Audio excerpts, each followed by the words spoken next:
Hello friends, welcome to my channel.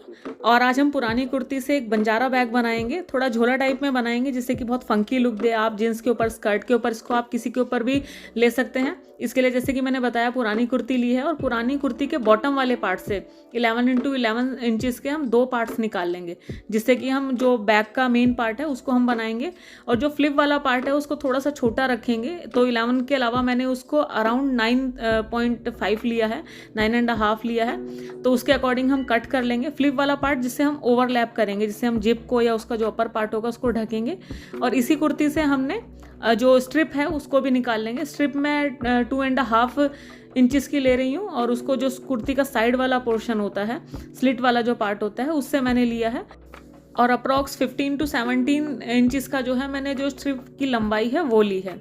आप अपने height के अकॉर्डिंग मेजरमेंट करके ले सकते हैं, आपको कितनी उसकी लेंथ चाहिए आप उसके अकॉर्डिंग भी ले सकते हैं।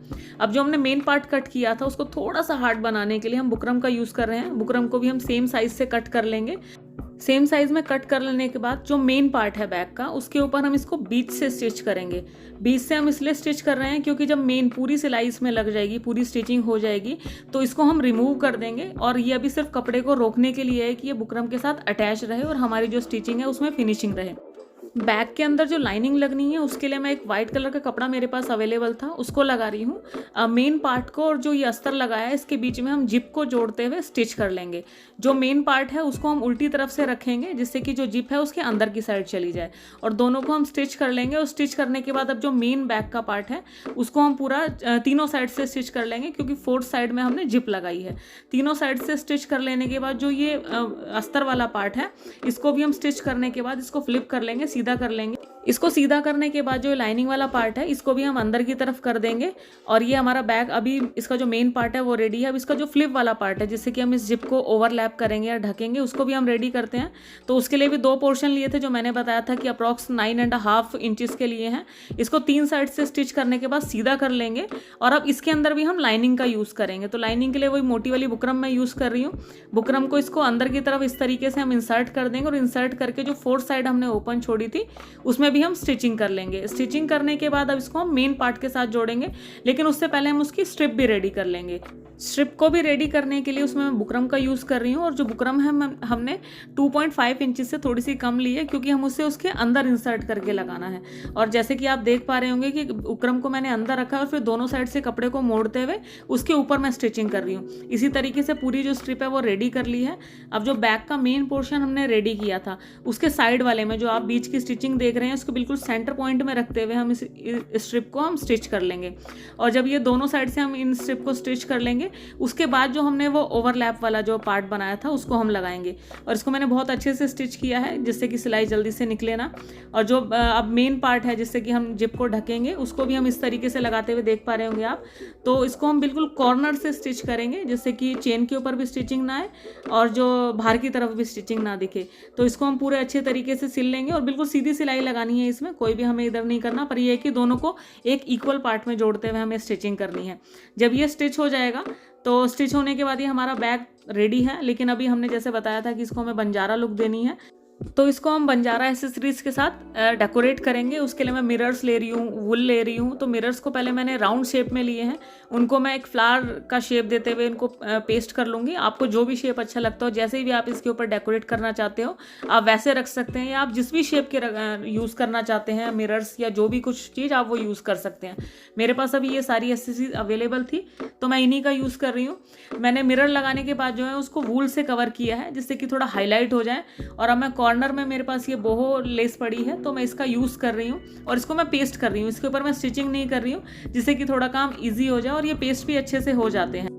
अब ये बैक का जो है नीचे वाला पोर्शन खाली है, तो इसके लिए मैं थ्रेड का यूज़ कर रही हूँ। और थ्रेड को मैं एक इक्वल साइज में कट करने के बाद, और इसको मैं जैसे हैंगिंग्स टाइप में इसको 1 बाय 1 करके पेस्ट कर लूँगी। और पूरा पेस्ट कर लेने के बाद जो नीचे वाला पोर्शन है इसमें पूरे के ऊपर पेस्ट कर लेने के बाद मैं इसके ऊपर जो ये थ्रेड जो मैंने लगाया है, इसका पूरा थ्रेड जो है इसके ऊपर मैं पेस्ट कर लूँगी, जिससे कि जो हमने पेस्ट किया है और जो बैक वाला पोर्शन है वो दिखे ना कि हमने इसके ऊपर पेस्ट किया है। पेस्ट करने के बाद थोड़ा सा वो पोर्शन ढक जाएगा और अच्छा लगेगा।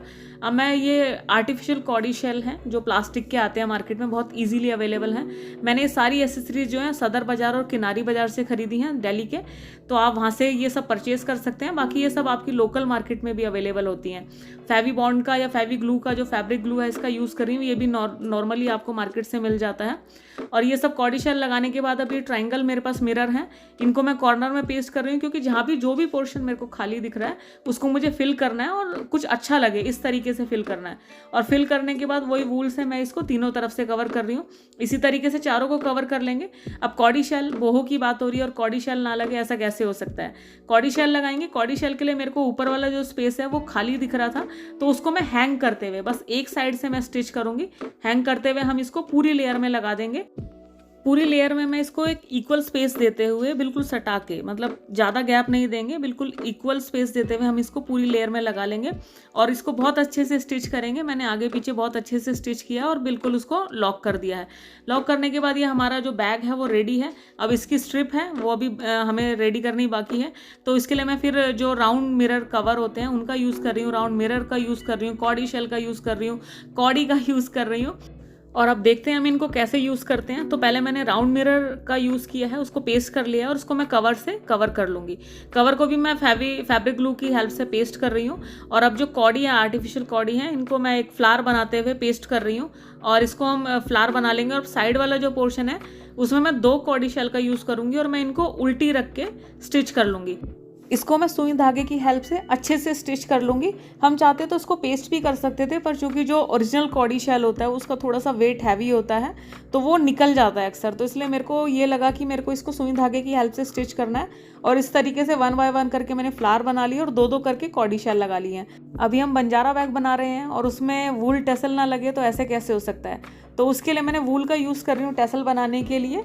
और मैं कार्ड के ऊपर अराउंड 20 to 25 राउंड्स मैंने लिए हैं और कार्ड से रिमूव करके और उसको बिल्कुल सेंटर से हम कट कर लेंगे। सेंटर से कट कर लेने के बाद जो ऊपर का मेन पोर्शन है जहाँ पे ऑलरेडी हमने थ्रेड बांधा हुआ था उसको हम अच्छे से थ्रेड से वूल से जो है हम लपेट लेंगे और नॉट टाई कर लेंगे।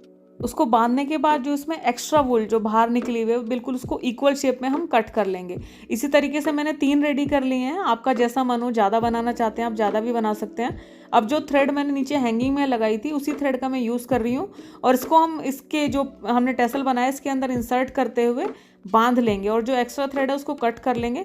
जो 3 मैंने बनाया है तीनों को मैंने अलग अलग साइज़ में लिया है ताकि वो नज़र आए, छोटे बड़े साइज़ में लिया है। और उसके बाद मैं इसको सुई धागे की हेल्प से जो बैग है उसमें हम स्टिच कर लेंगे। स्टिच कर लेने के बाद जो ये एक्स्ट्रा थ्रेड निकला हुआ है बाहर, जो मैंने बताया कि छोटे बड़े साइज़ में हमने इसको लगाया है, उसको हम कट कर लेंगे। और कट करने के बाद हमारा अभी ये बैग रेडी है। इसके कोने कोने हमने फिल कर दिए हैं। अभी मुझे नहीं लगता कि कहीं और कुछ लगाने की ज़रूरत है। ये बैग रेडी होते ही मेरी फ्रेंड इसको ले गई थी, तो जो लास्ट वाला शूट है वो उसी ने करके भेजा है। तो गाइज़ आप कमेंट सेक्शन में बताना कि ये कैसा लगा और प्लीज़ लाइक भी कीजिएगा। और थैंक्स फॉर वॉचिंग गाइज़।